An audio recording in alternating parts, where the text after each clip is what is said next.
मजबूत दीवार को अगर एक ही हथौड़े में गिरा दिया गया है तो जरूरी नहीं कि उसी हथौड़े से वो गिरी थी। उस गुलामी की दीवार पे पहले कई हथौड़े पड़े थे।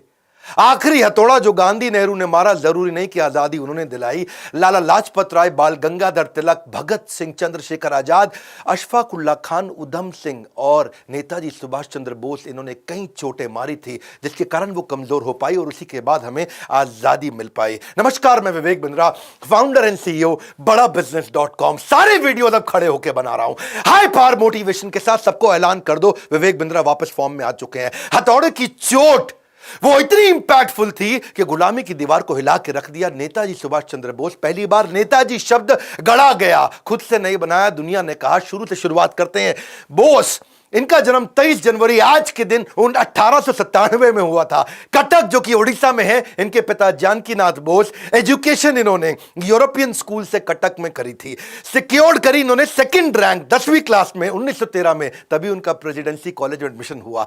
एक्सपेल कर दिया गया बाद में उनको प्रेसिडेंसी कॉलेज से, क्योंकि ये थोड़े नेशनलिस्ट थे, एक्टिविस्ट थे। 1916 में इनको निकाल दिया गया। वैसे बता दें आपको, देशभक्ति का जुनून जब सर पे छा जाता है तभी करियर छोड़ के राष्ट्र की सेवा में बड़ा मजा आ जाता है। ब्रिटिश सरकार ने भारत की स्वास्थ्य सेवाओं का बुरा हाल किया हुआ था।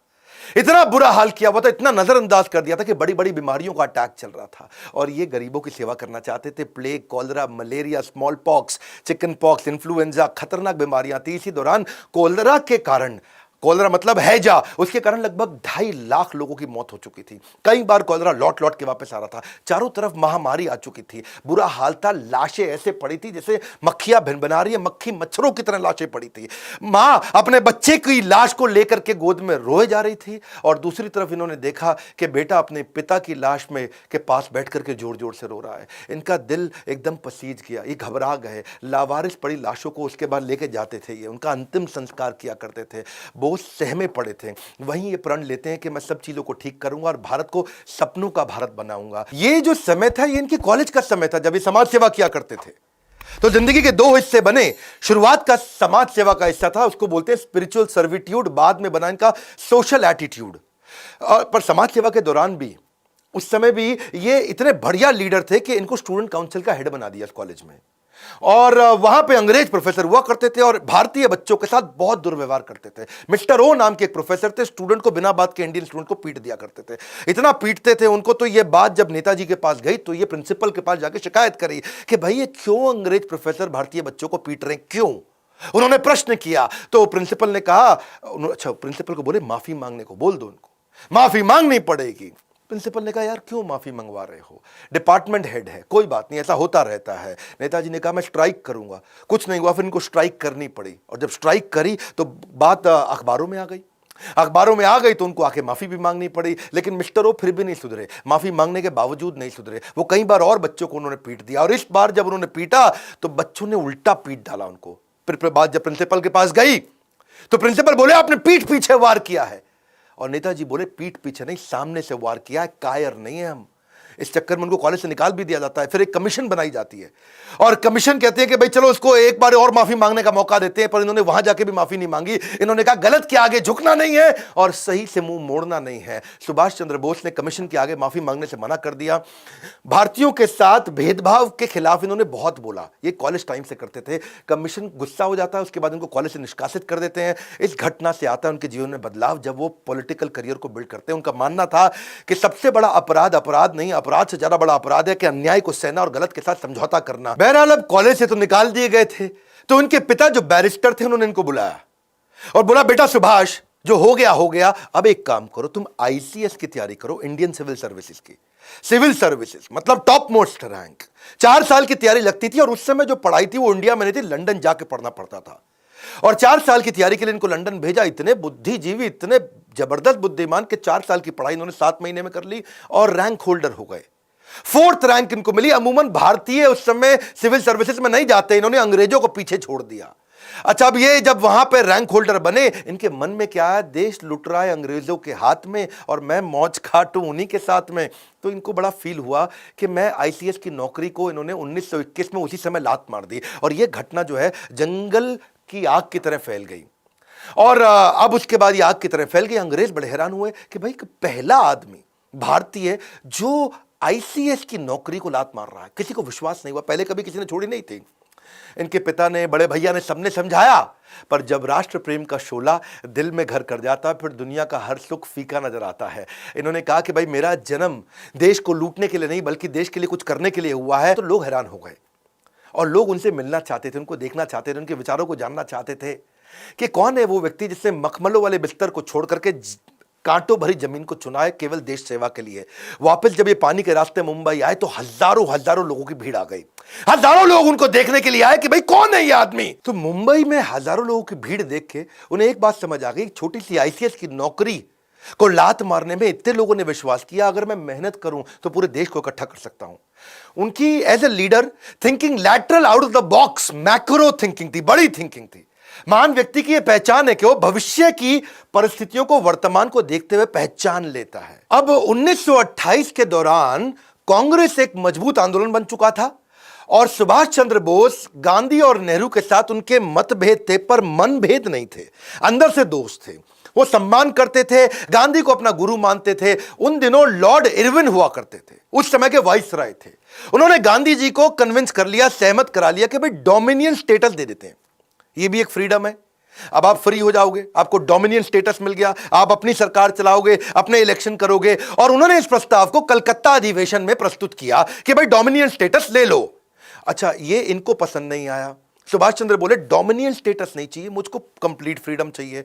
उन्होंने इसका कंप्लीट फ्रीडम के लिए बहुत झगड़ा किया, क्योंकि उन्होंने समझाया कि भाई डोमिनियन स्टेटस का मतलब है आप ऑटोनोमस कम्युनिटी तो हो जाएगी लेकिन चलाएगा ब्रिटिश एम्पायर, और पूर्ण स्वराज, कंप्लीट इंडिपेंडेंस का मतलब है कंप्लीट टोटल इंडिपेंडेंस। भाई सरकार अगर भारतीय चलाएंगे और पॉलिसी ब्रिटिश हुकूमत देगी तो डोमिनियन स्टेटस का क्या फायदा। अगर सरकार चलाने और पॉलिसी बनाने दोनों के अधिकार भारतीयों को मिलेंगे, उसी का फ्रीडम हमारे को चाहिए। क्योंकि डोमिनियन स्टेटस का एक ही मतलब है कि आप कोई डिसीजन नहीं ले सकते डिफेंस पे, कम्युनिकेशन पे और फॉरेन रिलेशन पे, लेकिन अगर कंप्लीट फ्रीडम मिल गया तो आप कोई भी डिसीजन ले सकते हो। तो डोमिनियन स्टेटस का प्रभाव ऐसा पड़ता कि भारत अपनी ना तो सैन्य शक्ति पे काम कर सकता था, भारत दूसरे मुल्क के साथ अगर कोई व्यापारिक रिश्ते बनाना है तो वो खुद से कर नहीं सकता, ब्रिटिश असेंबली से जाकर उसको परमिशन लेनी पड़ेगी।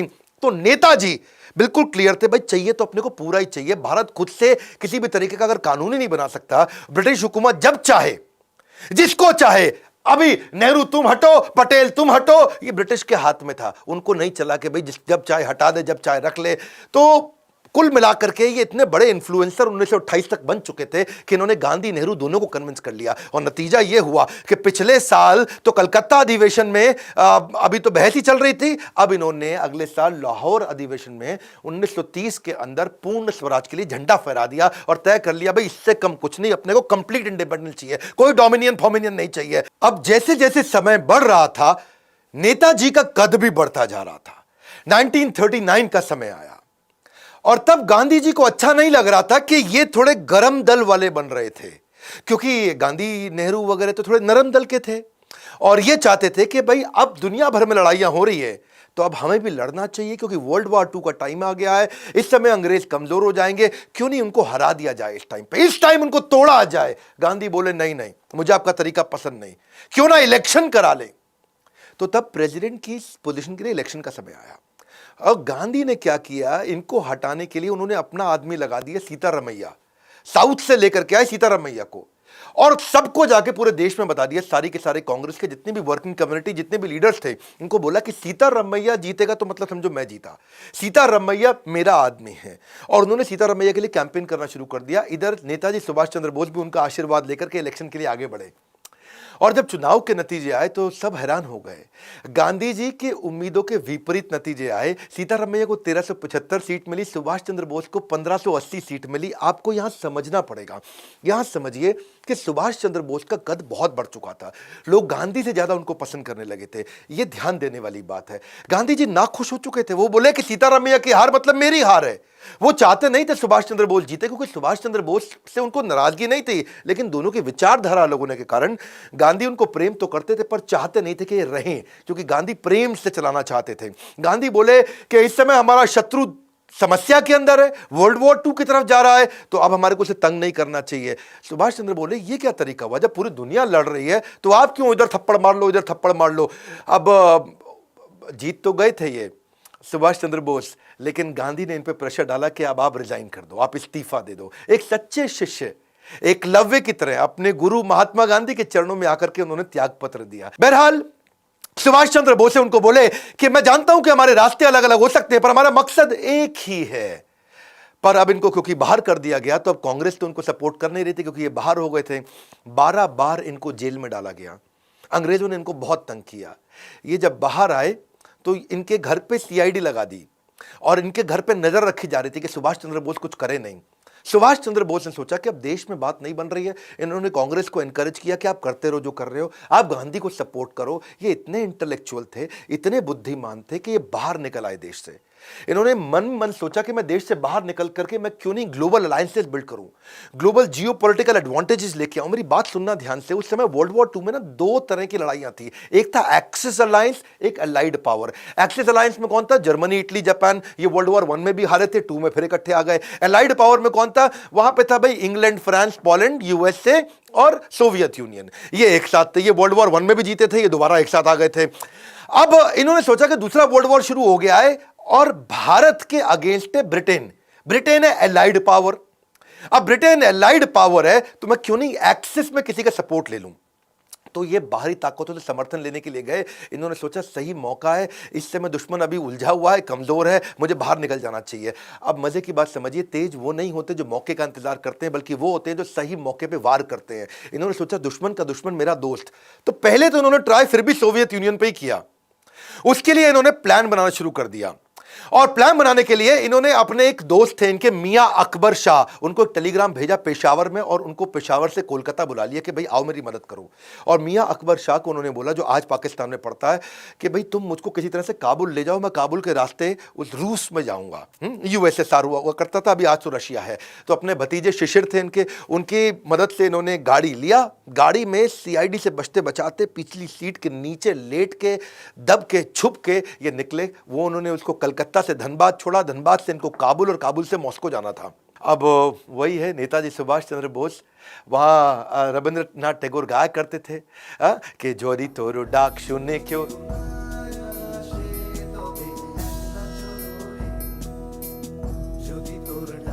तो ये अकेले चल पड़ते थे। जो दी तोरो डाक, अगर तेरी आवाज सुन के कोई ना शेन, अगर कोई नहीं आता है तो तबे अकेला चलो रे। सारी जुगत लगा के सुभाष चंद्र बोस जर्मनी पहुंच गए हिटलर से मिलने के लिए।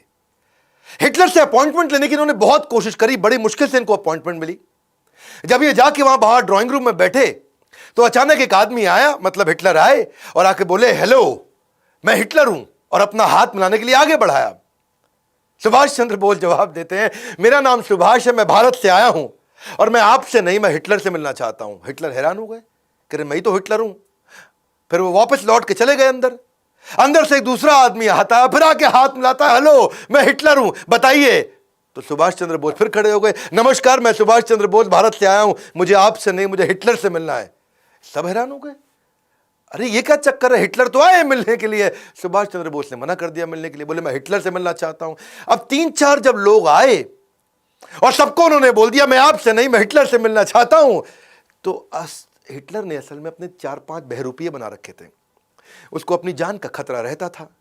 और सुभाष चंद्र बोस हर बार पहचान गए। असली हिटलर को जब ये बात पता चली तो उसकी बुद्धि चकरा गई और वो बाहर आए। उनके लिए यह पहली बार हुआ पूरी पृथ्वी पे कि किसी आदमी ने पहचान लिया कि यार ये तो असली हिटलर नहीं है। तो वहां करके उन्होंने अपना दूरी से वहां खड़े हो गए और दूर पे आके खड़े होकर के इनको देखने लगे कि क्या चक्कर है, ये पहचानता कैसे। तब सुभाष चंद्र बोस खड़े हो गए और दूर से खड़े हो गए हिटलर उनको बोले कि बताइए क्या बात है, क्यों मिलना चाहते हैं। और तभी सुभाष चंद्र बोस मुस्कुरा के आगे बढ़े, बोले नमस्कार मैं सुभाष चंद्र बोस भारत से आया हूं, मैं आपका बहुत धन्यवाद करना चाहता हूं हिटलर कि आपने मुझसे मिलने का मुझे ही अवसर दिया। हिटलर हैरान, क्या पहचान गया ये? अब बिल्कुल ठीक पहचाना। पूछा कि भाई तुमने मुझे पहचाना कैसे? सारी बात छोड़, पहले ये बताओ पहचाना कैसे? आज तक दुनिया में कोई पहचान नहीं पाया। मेरे यही सारे कॉपी जो मेरे हिटलर के होते हैं, ये दुनिया भर में घूमाते हैं, सारे काम कराते हैं, तुमने पहचान लिया। तो तभी सुभाष चंद्र बोस बोले कि भाई मैं आपसे मदद मांगने आया था, मैं आपके चौखट पर आया हूं और आपका स्वभाव थोड़ा गर्वात्मक होना चाहिए, थोड़ा गर्व वाला होना चाहिए। और आप आके पहले हाथ बढ़ा देते थे कि मैं हिटलर हूं, बताइए। तो मैं उसी से समझ गया कि हिटलर के पास एक किसी पराधीन देश से, भारत जो कि परतंत्र है, वहां से कोई मदद मांगने आया तो आपके चेहरे में वो गर्व नहीं दिख रहा था। तो आपके जो कॉपी थे वो राइट बिहेवियर नहीं डिस्प्ले कर रहे, और हिटलर की बुद्धि चकरा गई। बोला ऐसा इंटेलिजेंट आदमी कभी नहीं देखा। इसको क्या बोलते हैं, एक्यूरेट जजमेंट। और इसके बाद इस मुलाकात से हिटलर इतना प्रभावित हुआ कि जो युद्ध बंदी इन्होंने बना रखे थे, युद्ध बंदी जो 4000 इन्होंने अंग्रेजों से जीते थे, उनको उन्होंने फ्री कर दिया और वो वहां से आजाद हिंद फौज में ज्वाइन किए नेताजी सुभाष चंद्र बोस के साथ में। हिटलर ने इनको हेल्प करी और इन्हें कहा कि देखो, अगर आप आगे बढ़ना चाहते हो, जीतना चाहते हो, भारत जर्मनी से बहुत दूर है और जापान एक्सेस पावर है, हम लोग के साथ की पावर है। मैं जापान में बात करवा देता हूं आपकी, कुछ सिस्टम्स तय करते हैं कि मैं आपको जापान भेजता हूं यहां से, और वहां से आप टीम बनाई, क्योंकि जापान आपकी मदद करेगा। जापान हम लोग के साथ का है और जापान भी अंग्रेजों के खिलाफ है। तो ये बड़ा मुस्कुराया, इनको बहुत अच्छा लगा। तो हिटलर ने इनके लिए बहुत अच्छा अरेंजमेंट किया। आप समझ सकते हैं, बाकी लोग भारत में ज़्यादा पढ़े लिखे नहीं थे, लेकिन ये दुनिया भर में इंटरनेशनल अलायंसेस बिल्ड कर रहे थे। अंग्रेजों को भी पता लग गया अब तक कि ये इस समय जर्मनी में है, और वहां से इन्होंने पूरी तैयारी करी। इनको हिटलर ने अपनी एक प्राइवेट बड़ी पनडुब्बी दी, जिसमें इन्होंने जो जर्मनी की नौसेना की बड़ी पनडुब्बी थी, और उसमें 90 दिन लगने थे। वो जहां पानी के ऊपर, पानी के नीचे सब तरह से ट्रैवल कर सकती थी। उससे इन्होंने इनको सुमात्रा द्वीप में भेजा, जो आजकल इंडोनेशिया का आइलैंड है, उसको जापान ने जीता हुआ था और जापानी सेना के कब्जे में था। ये वहां पहुंचे, हिटलर की मदद से पहुंचे, हिटलर के कारण पहुंचे। इमेजिन, हिटलर को भी इन्फ्लुएंस कर पाए। सुमात्रा से फिर ये, जो कि जापानीज आइलैंड है, अभी इंडोनेशिया के पास है, वहां से प्लेन से टोक्यो पहुंचे। और वहां पहुंचने के बाद ये जानते थे कि जापान एशिया के अंदर अपना वर्चस्व के लिए लड़ाई कर रहा है। तो जापान के प्रधानमंत्री को जाके इन्होंने इन्फ्लुएंस किया। ऐसे इंटेलिजेंट लीडर्स नहीं थे जो इतने पढ़े लिखे थे, इतने इंटेलिजेंट थे। वहां जाके प्रधानमंत्री को साथ में बिठाया और उनको क्या बोला, देखिए भाई साहब, हिदेकी तोजो, एक बात समझ लीजिए कि एशिया तो एशियाई लोगों का होना चाहिए ना, एशिया में बाहर के गोरे कैसे आ गए। वो बड़ा मुस्कुराए, क्या जबरदस्त आदमी है, बात तो ठीक कह रहा भाई, एशिया तो एशियाई का होना चाहिए। तो हिदेकी को ये बात अच्छी लगी। फिर उन्होंने कहा कि भाई आपके भगवान बुद्ध है और हमारे यहाँ भी तो भगवान बुद्ध ही हैं, हमारे लिए कितने पूजनीय है, उस लिहाज से तो हम भाई भाई हो गए। और वो बड़ा इंप्रेस हुए जापानी प्रधानमंत्री। उन्होंने जाके पार्लियामेंट में अनाउंस कर दिया कि हम सुभाष चंद्र बोस को पूरी मदद करने को तैयार है। भारत की आजादी की लड़ाई में जापान उनके साथ में। सुभाष चंद्र बोस जानते थे कि इनका इस समय सिंगापुर के साथ झगड़ा चल रहा है, सिंगापुर में अटैक कर रहे हैं, और सुभाष चंद्र बोस को मालूम था कि अंग्रेजों की सेना सिंगापुर में थी। वहां 85,000 ब्रिटिश सैनिक थे, जिसमें से 45,000 तो इंडियन थे। तो इन्होंने पहले से एक योजना बना रखी थी, जिसमें जापानीज को ये मैसेज दे रहे थे कि जब तुम सिंगापुर में बम गिराओगे, वहां पर्चे फेंक दो, हर बम के साथ पर्चे फेंको ऊपर हवाई जहाज से, और हर पर्चे में लिखो, हिंदी में भी, तमिल में भी, अंग्रेजी में भी, कि तुम भारतीय कब तक अंग्रेजों का गुलाम बन के उनके साथ लड़ते रहोगे, तुम भारतीय कब तक अंग्रेजों का गुलाम। अब वहां पर जितने भी सिंगापुर में सैनिक थे जो भारतीय, वो पर्चा पढ़ लेते थे और वहां पे अंदर विद्रोह चालू हो गया। इनकी रणनीति सुभाष चंद्र बोस की प्रधानमंत्री जापान के साथ में मिलकर काम आई। अटैक की रणनीति, इनको वहां सफलता मिली। और अब इमेजिन करिए, जापानीज प्राइम मिनिस्टर तक को इन्फ्लुएंस कर दिया, उनको तक एक योजना समझा दी सिंगापुर पर अटैक करके। सिंगापुर अब सिंगापुर जापान का हो गया था। अब जैसे ही वो उनका हुआ, प्रधानमंत्री भी इनसे खुश थे। तो वहां जो 45,000 ब्रिटिश आर्मी के अंदर इंडियन सैनिक थे, उनको जापानीज ने इनको वापस कर दिया, सुभाष चंद्र बोस को, और वहां से तैयार हुई पूरी आर्मी। रास बिहारी बोस जो वहीं पे इंडियन लोगों को तैयार किया करते थे, उनके माध्यम से नेताजी सुभाष चंद्र बोस को सौंप दिया गया, और अब तैयार हो गई आजाद हिंद फौज। यहां से अंग्रेजों को पता लगने लगा कि ये बहुत बड़ी तैयारी कर रहा है। जापानी सेना बर्मा को जीत चुकी थी, अब बर्मा में कब्जा इनका था, जापानीज का। इन्होंने कहा कि भाई अब बर्मा के रास्ते भारत में घुसेंगे, और प्राइम मिनिस्टर ने पूरा सहयोग किया। नागा पहाड़ियां, यानी कि नॉर्थ ईस्ट जो नागालैंड है, वहां से मैदानी इलाकों में जाएंगे, पहले पहाड़ों पे जाएंगे, वहां से मैदानी इलाकों में जाएंगे। अप्रैल 1944 में आजाद हिंद फौज, जो ये सिंगापुर से अपनी टीम तैयार करके आए थे, बर्मा से टीम तैयार करके आए थे, ब्रिटिश सेना को खदेड़कर मणिपुर में जाकर के पहली बार तिरंगा डाला। पूरा देश पूरा हिल गया उस समय। एक बात आपको बता दें, मानते तो दिल से गांधी भी थे कि हमारा देश अनडिवाइडेड रह सकता था। क्या कहते हैं कि अगर आप किसी को जोड़ना चाहते हो ना अपने साथ, तो उसे केवल गले नहीं, दिल से लगाना चाहिए, क्योंकि गांधी ये जानते थे कि जिन्ना कितना भी शोर मचा ले, सारे हिंदू और मुसलमान अगर किसी एक लीडर को इकट्ठे मानते थे तो वो थे सुभाष चंद्र बोस। मैं आपको एक कहानी बता देता हूं, 1943 में जब रंगून के अंदर बर्मा में ये अपनी फौज इकट्ठी कर रहे थे तो आजादी के लिए अपनी फौज को इकट्ठा करने के लिए उन्होंने सबसे योगदान मांगे, और उस योगदान के दौरान वहां पे एक मुस्लिम व्यक्ति आया और उसने आकर के बोला कि सुभाष चंद्र बोस जी, मैं आपको अपना सब कुछ देने को तैयार हूं, मेरे पास कुछ करोड़ रुपए हैं। याद रखना, उस समय कुछ करोड़ रुपए बहुत हुआ करते थे। मेरे पास कुछ करोड़ रुपए, अपना घर है, अपना परिवार है, मैं सब आपको देने वाला हूं। तो वो सुभाष चंद्र बोस उनको बोले, उस मुसलमान व्यक्ति को, कि तुम क्यों मुझको अपना सब कुछ दे दोगे तो अपना घर कैसे चलाओगे? तो उसने क्या बोला, अब घर थोड़ी चलाना है, अब तो मैं भी, मेरी पत्नी भी, मेरे बच्चे भी आपकी सेना में है। गांधी ये बात जानते थे। इनफैक्ट ये तो एक बार खुद मोहम्मद अली जिन्ना ने भी बोला था कि अगर सुभाष चंद्र बोस प्रधानमंत्री बनते हैं तो मैं उनके साथ रहने को तैयार हूं, उनको अलग पाकिस्तान की आवश्यकता नहीं। मैं आपको ना ऐसे बताऊंगा कि गांधी की उन्होंने रिस्पेक्ट फिर भी जीवन भर करी। सिंगापुर में जब वो तैयारी कर रहे थे तब वहां से भी एक रेडियो के अनाउंसमेंट में उन्होंने बोला कि गांधी जी राष्ट्रपिता हैं।